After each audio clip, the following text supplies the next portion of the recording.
Here is Kristina. She is within spitting distance of the DTM and is on course to give by this fall. As Stephen outlined, tonight Kristina will give a report on her high-performance leadership project results. Some of you may recall when she did her introductory speech in January. Today, we're going to hear her outline. Please welcome Kristina.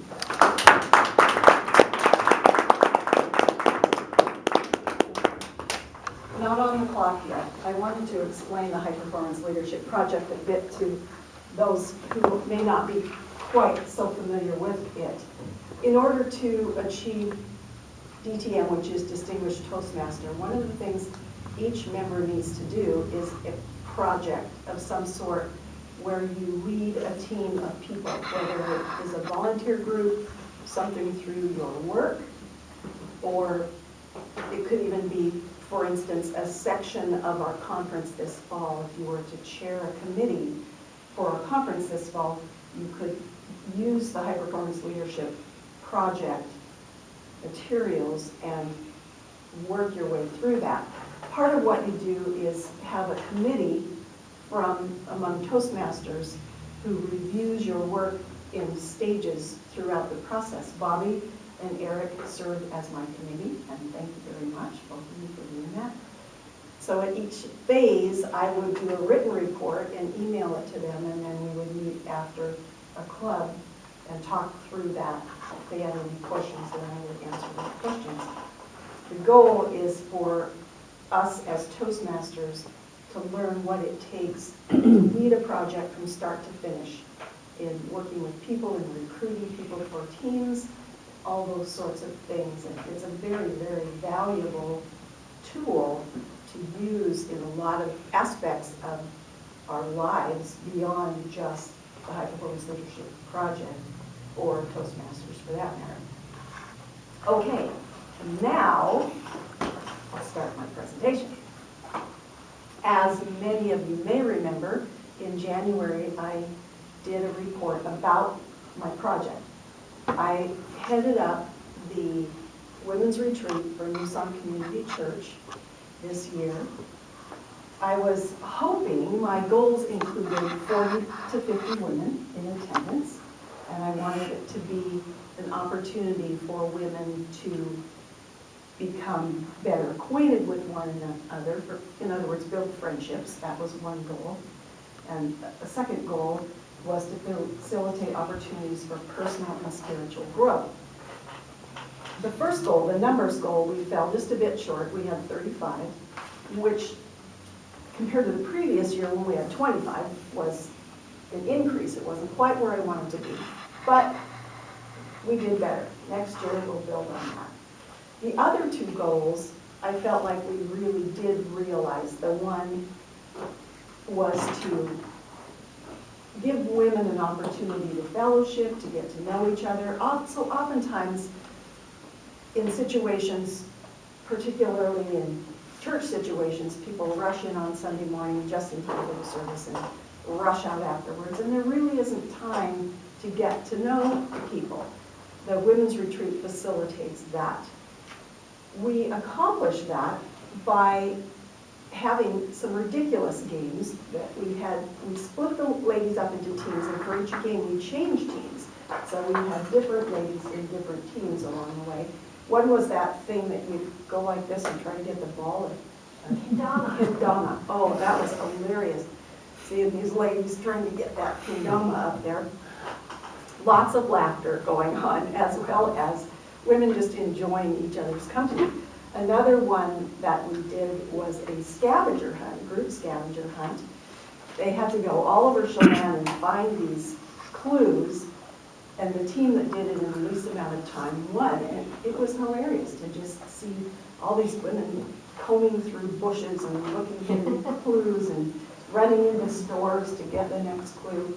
It was a lot of fun, and at the end of that time was lunch. So the teams tended to stay together and go to lunch together, and they were very diversified. That was exciting to me. The third goal was to facilitate opportunities for fellowship and spiritual growth. Not spiritual and personal growth, excuse me. We did that by assembling a team of speakers who each had a bit of a different focus. The theme for the weekend was think outside the box. Our goal was to get women to do just that, think outside the box. I was able to work with a number of women who volunteered their time to speak. One woman Rosie, who had been in the workforce and left the workforce to stay home and take care of her grandchildren. Two women, Heidi and Shirley, who had been stay-at-home moms, had a housekeeping business and said, hey, we need to do something better with our lives. So they went back to school. One of them is now vice president of a local bank. The other has a master's in counseling, and she's a counselor for families, children. The final speaker is a woman who, in my opinion, is simply amazing. She is, what I wanted to portray was what happens if your box tips over. She had experienced cancer. She was a cancer survivor. Her husband left her, so she had experienced divorce. She remarried, and her husband had died of cancer, that husband, and she was in final stages of ALS. She was not able to come to the retreat. One of the things that it asks about is, what challenges did you run into? One of the challenges we ran into with this was that she was at Bonaventure, and we were supposed to videotape this interview with her on a Saturday. Bonaventure was put under quarantine for flu on Friday. We ended up not being able to tape that until Thursday evening, and the retreat started on Friday afternoon. One of the things I learned was have a fallback plan in case things don't work. I had a couple of other ladies who had agreed to share their experiences if that needed to happen. The young man the videographer, fortunately was very flexible. He was able to come Thursday night. He called me Friday morning and said, I have it on a thumb drive for you. I stopped by his office on my way out of town to the retreat, picked it up, and hoped it worked, which it did. It was a very powerful thing for the ladies who came, because Michelle is a friend of theirs.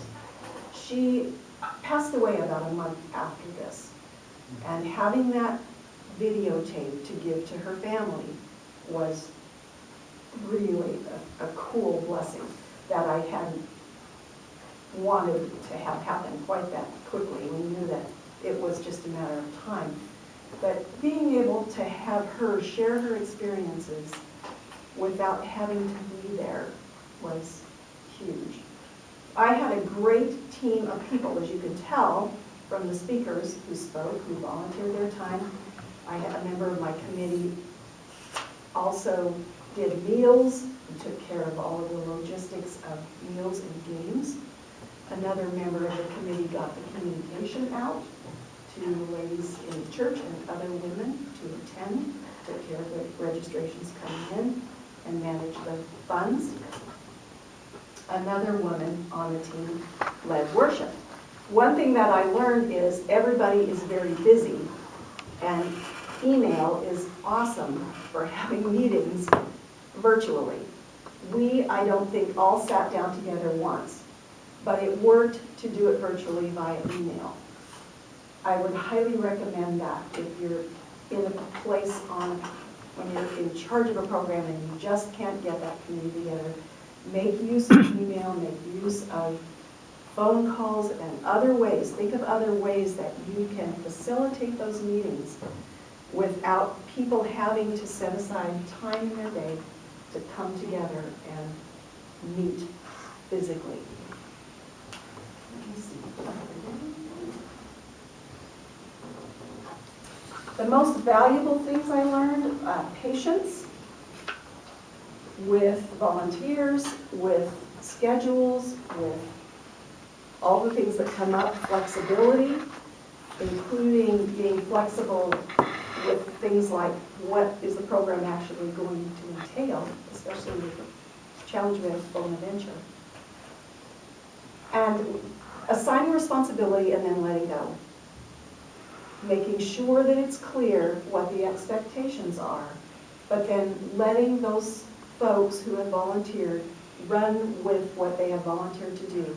Check in with them, encourage them, but give them the latitude to do it the way they feel it should be done. Then just make sure everything pulls together at the end, and it generally does. People want it to go well. They are invested in what you are invested in, or they wouldn't volunteer. So you can trust them. You can depend on them to do what they say they will do.